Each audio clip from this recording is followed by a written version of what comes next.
Okay, today we are going to learn two more tests that we can use to determine whether a series diverges or converges. And so thus far, if we could review, we have learned the nth term test, we have learned the geometric series test, we have learned the p-series test, which is a very important and very commonly used test, and we have also learned the integral test. And so today we're going to learn two more tests called direct comparison test and limit comparison test. And knowing these two tests are really going to help us expand the types and variety of series that we're able to determine convergence and divergence. So let's just jump right in. Let's say we have a function 1 over 2 to the n from 0 to infinity. Well, we can easily use the geometric series test because we can rewrite 1 over 2 to the n as 1/2 to the n power, and we can see that 1/2 is multiplying by something less than 1, so the r is less than 1, so that's going to converge. But what if we have a series such as this, where it's n over 2 to the n? That's not geometric. It doesn't fit into one of our categories, so how would we be able to figure out if that converges or diverges? Here's another example. We have 1 over n to the third, a classic p-series series. We have 1, n, 3 is bigger than 1, so anytime you have the p is greater than 1, we know that that means that is going to converge. If p is between 0 and 1, it's going to diverge. And if it's equal to 1, that's the harmonic p-series, and that's going to diverge as well. But what if we have something that's not exactly a p-series because you have this extra plus 1 on the bottom? How do we deal with that?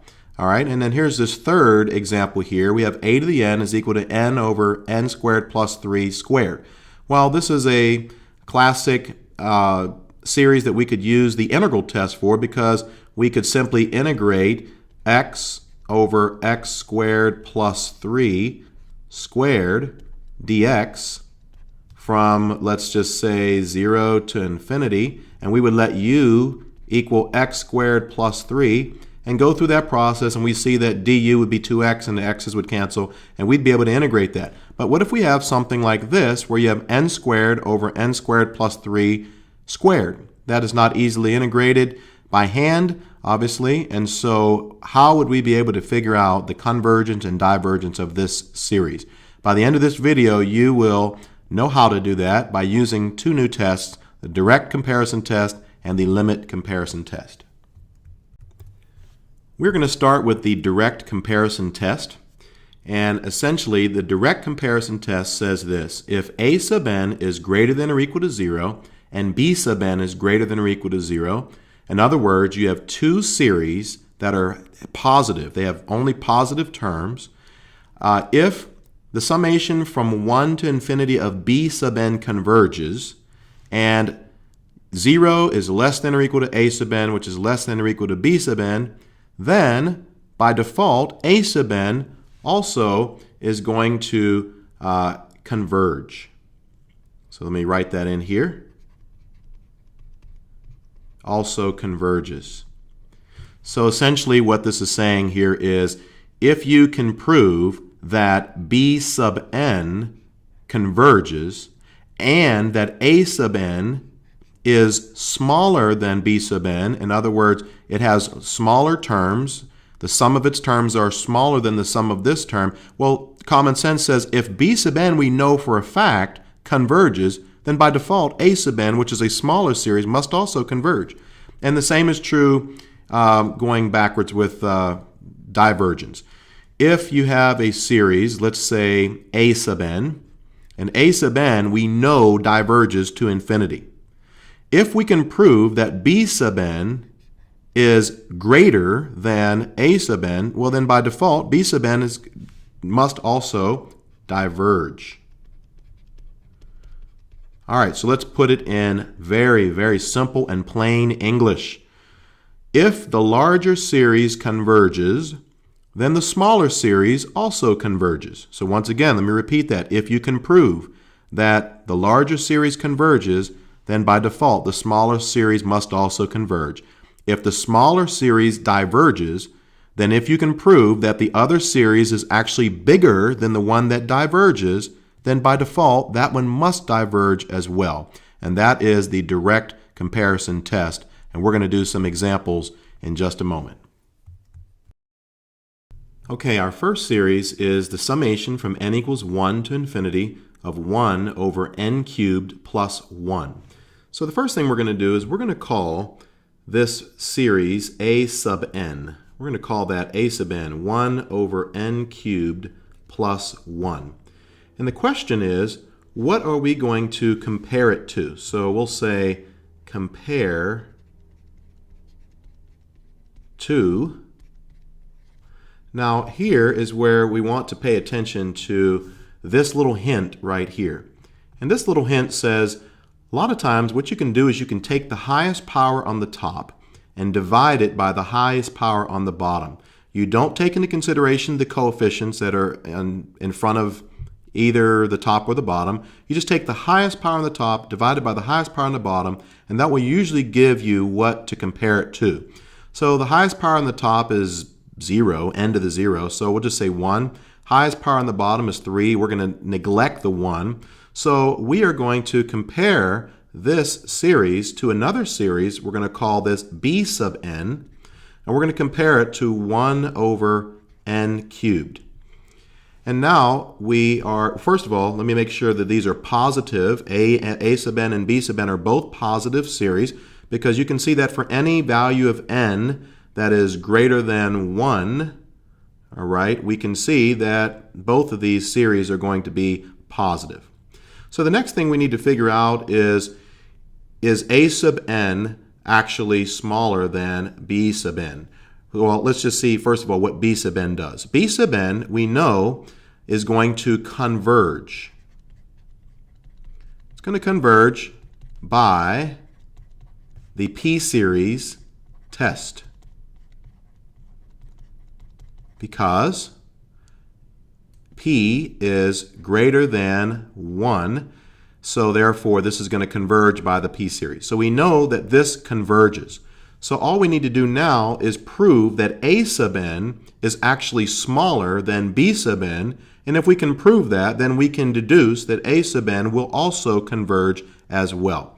So let's just see, and a lot of times you can basically tell that this is going to be smaller than this series for a couple of reasons. Well, for one, we see that you're adding 1 to this denominator over here, which is going to make this denominator bigger than this denominator, which is going to make the overall number smaller. All right, now if that is confusing to you, please feel free to plug in some points and prove to yourself, convince yourself that this is true.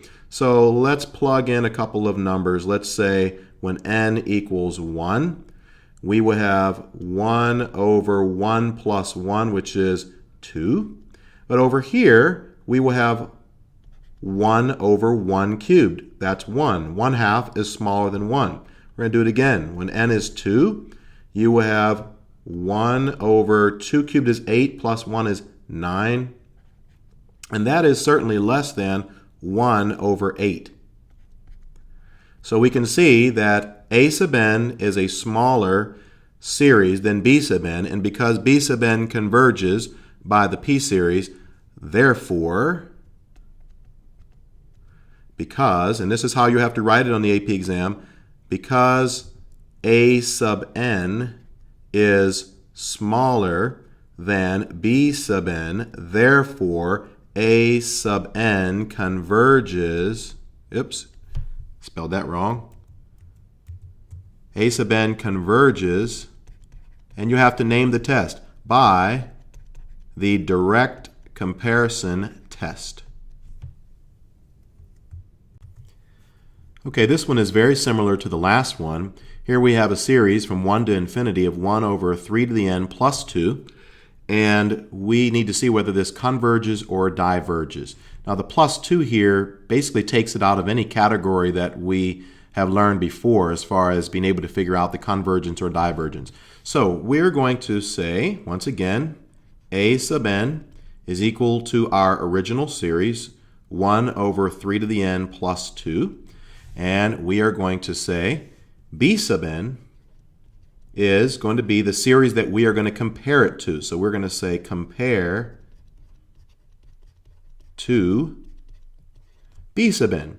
B sub n, we're just going to get rid of this plus 2, and we are going to call b sub n 1 over 3 to the n, which we could rewrite, as we always can, as 1/3 to the n. Why can we rewrite it that way? Because 1 to any power is simply 1. So the numerator, 1 to the n, is just 1, and the bottom is 3 to the n, so 1 over 3 to the n is equal to 1/3 to the n. And we can recognize this as a geometric series. It's a geometric series, and it has an r value of less than 1. And so therefore we know that when you're multiplying a geometric series, or you're multiplying by something less than 1, it is going to converge.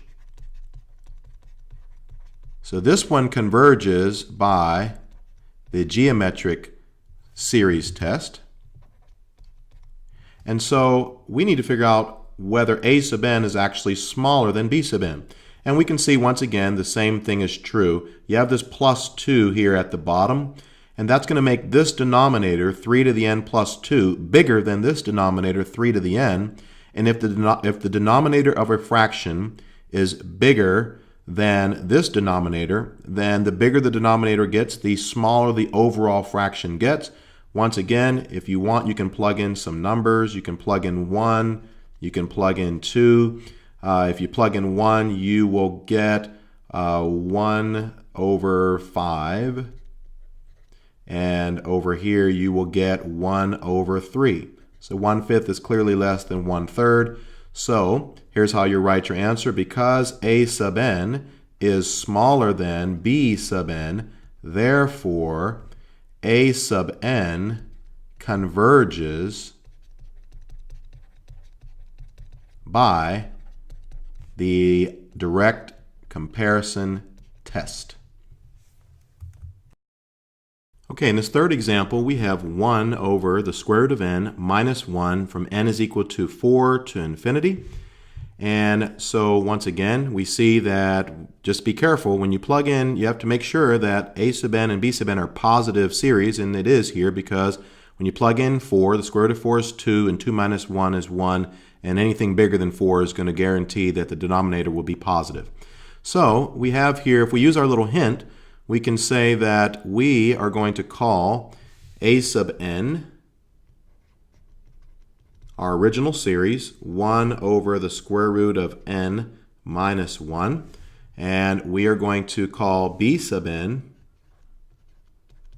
we're going to take the highest power on the top divided by the highest power on the bottom. So we're going to compare this to 1 over the square root of n. And I'm going to go ahead and write this as n to the 1/2 power.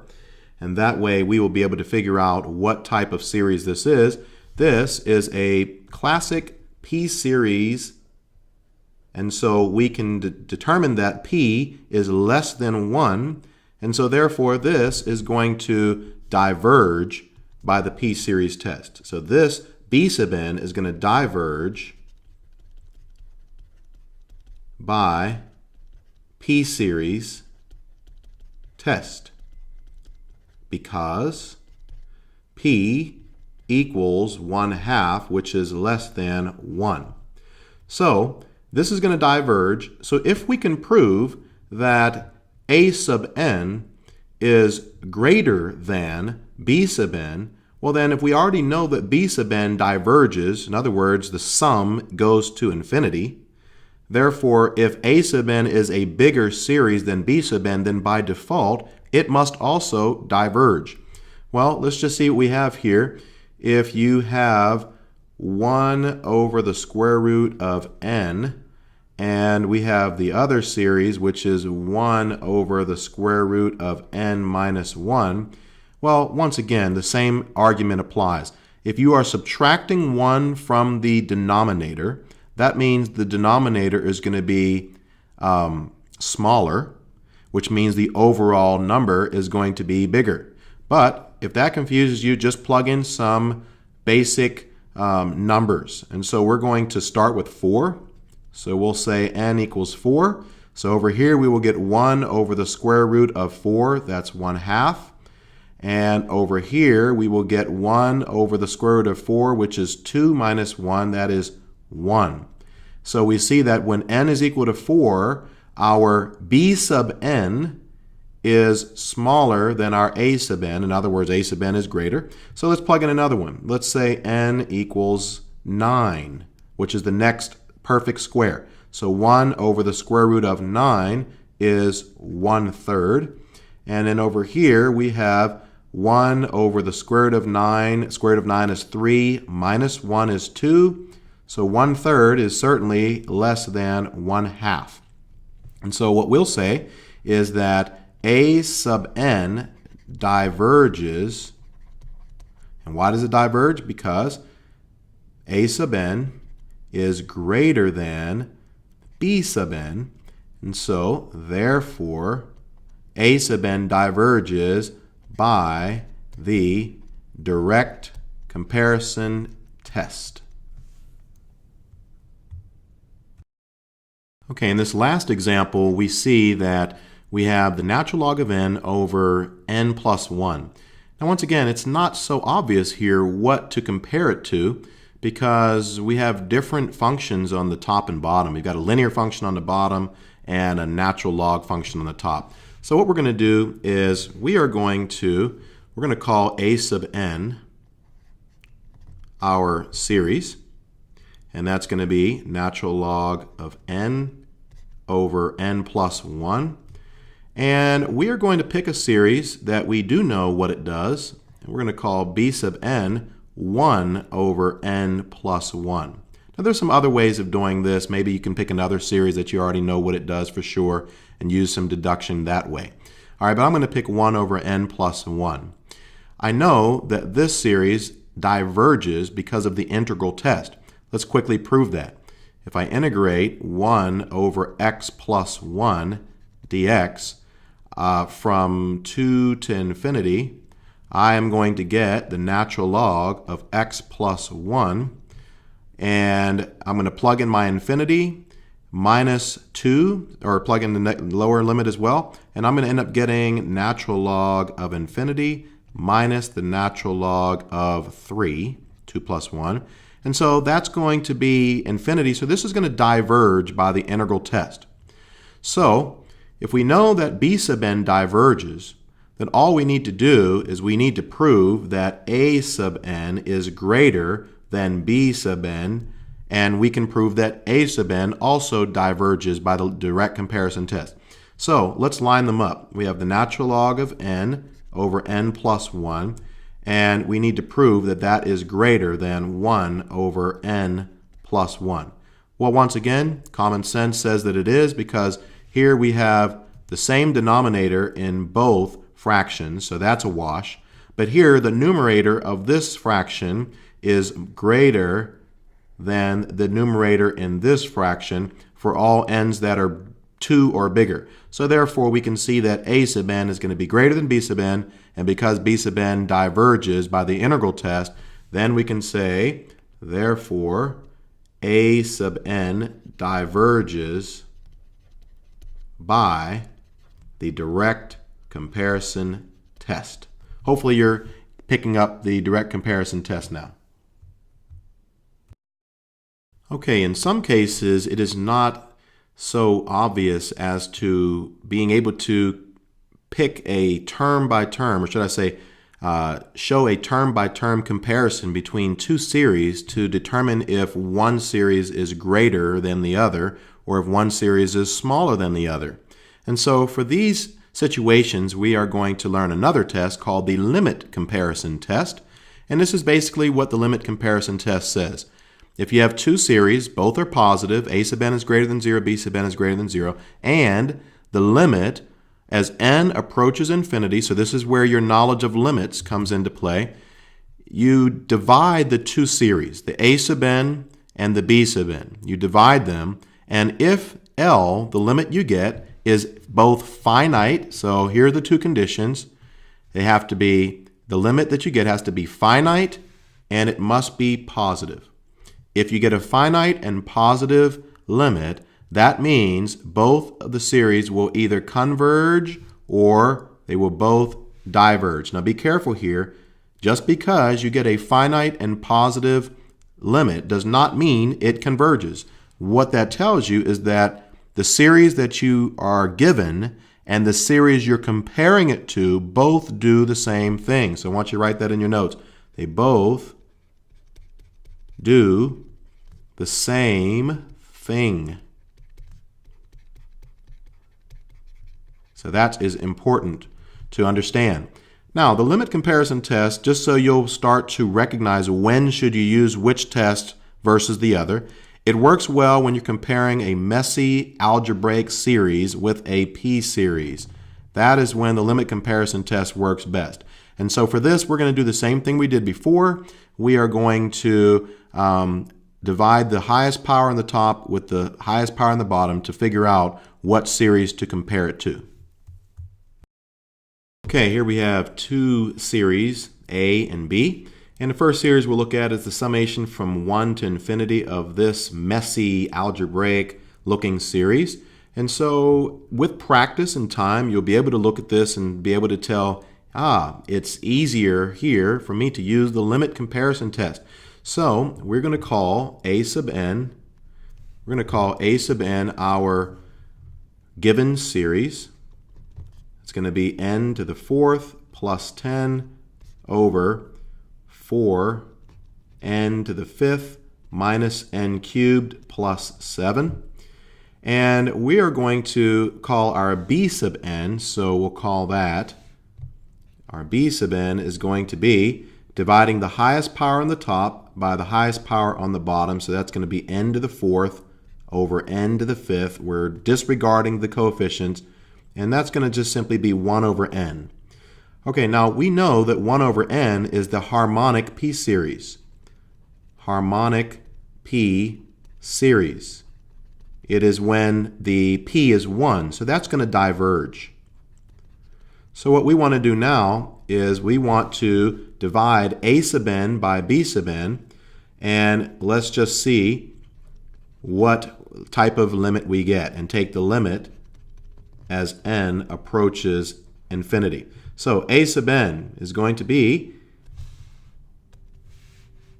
n to the fourth plus 10 over 4n to the fifth minus n cubed plus 7.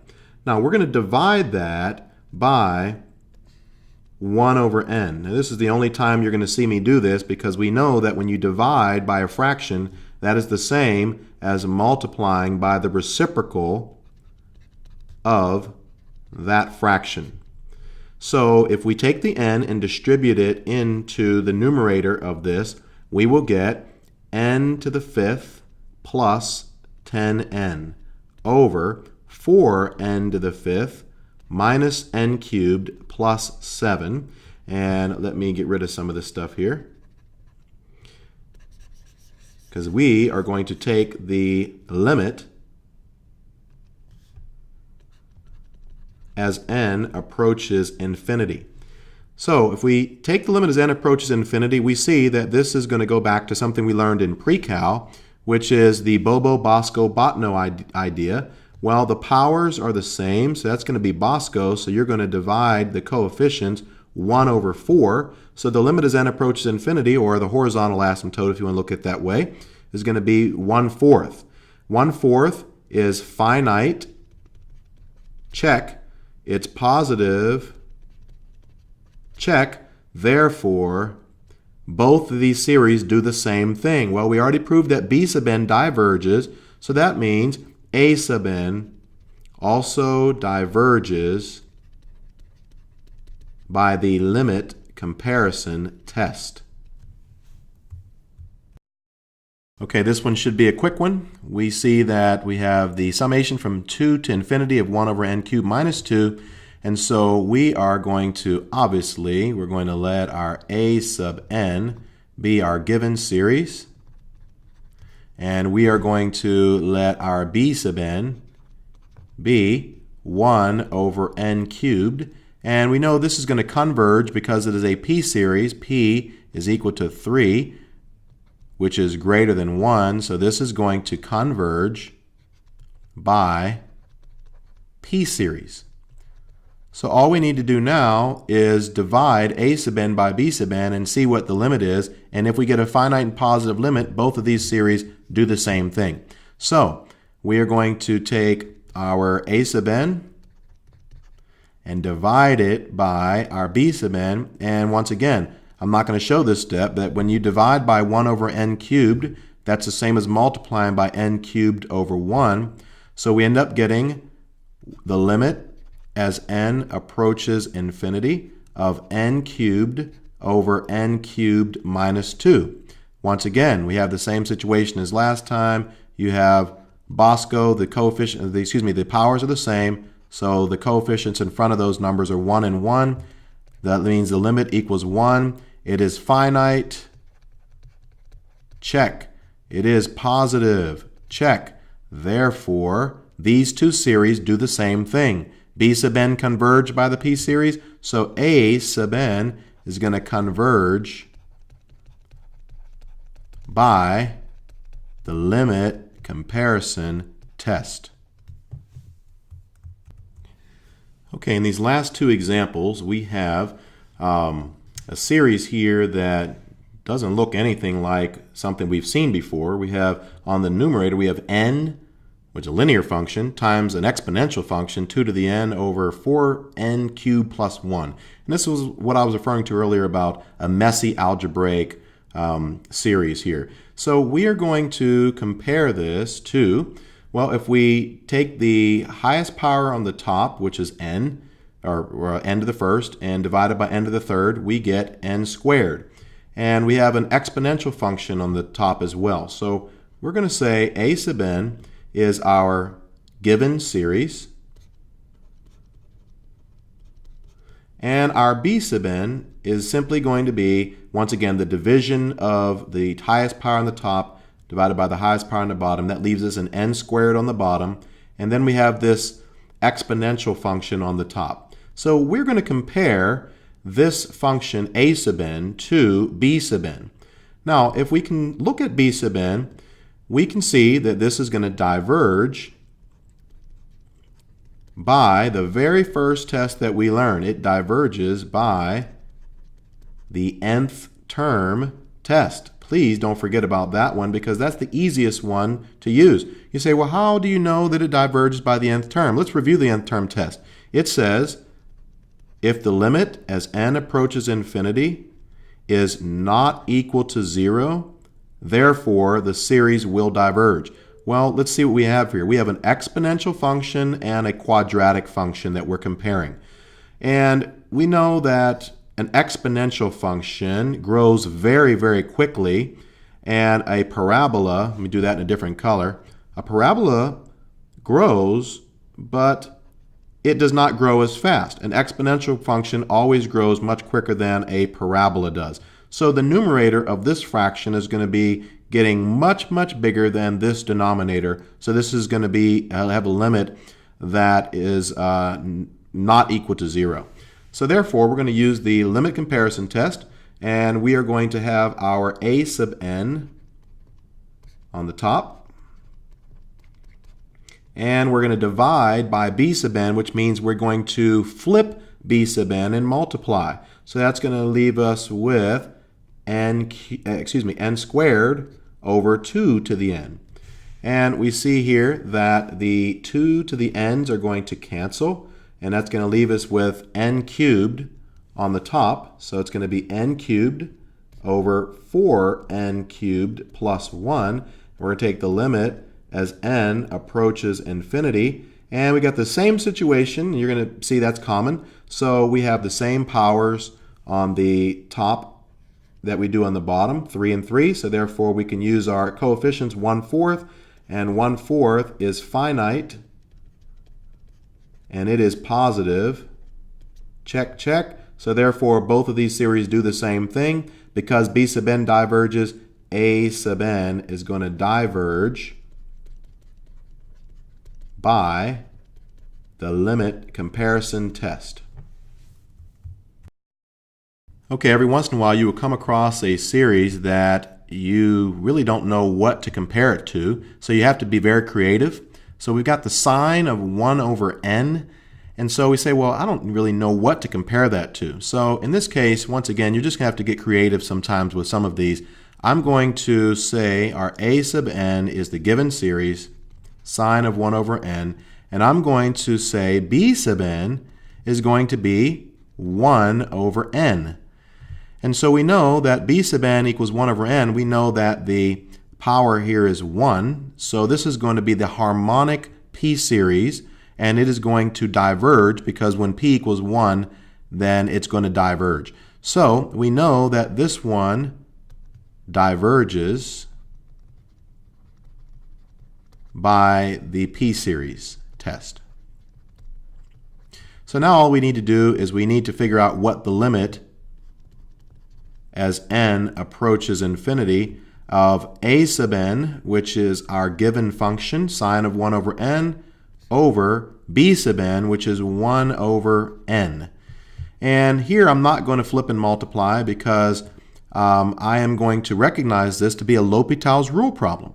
So when we plug in infinity, we get sine, let me write it out here, you get sine of 1 over infinity over 1 over infinity.